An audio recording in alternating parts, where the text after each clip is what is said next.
The victim was standing in this median, not in a crosswalk, when police say he stepped off and was hit by a car. As winter months set in, groups like Soldiers of Christ make sure that folks around here don't go without a warm meal. As Fresno prepares for the high-speed rail, buildings like this truck repair place are set to be demolished, leaving some people unhappy. Stephanie says she's tried several therapies over the years, but none have made more of an impact like riding horses here at Heart of the Horse Ranch. Gas prices are at their all-time low, leaving consumers happy they're paying less at the pump.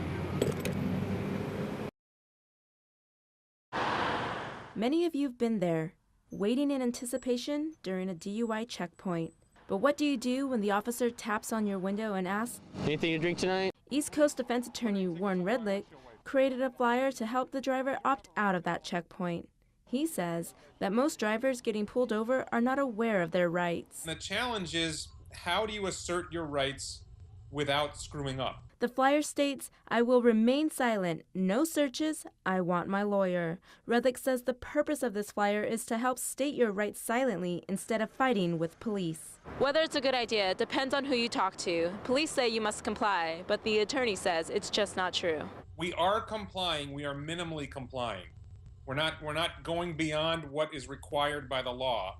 Drivers in other states are currently using Redlick's method, but Fresno Police Sergeant Richard Tucker says that the flyer does not apply to California. He says it's better to comply than face the consequences. Today they are allowed and you are required to submit to an inspection at a checkpoint. ABC 30's legal analyst Tony Capozzi says trying to challenge the police is not worth the hassle. When the Department of Motor Vehicles sets up rules and regulations, you have to follow those. If you don't, you're going to suffer consequences. You may have your license suspended for 6 months to a year if you don't follow the rules as set out by the department.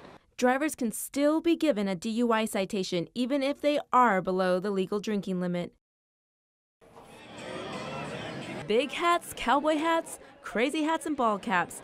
Big Hat Days is billed as the largest two-day festival in Central California. Some people come for the hats and the crafts, and for others, it's all about the food.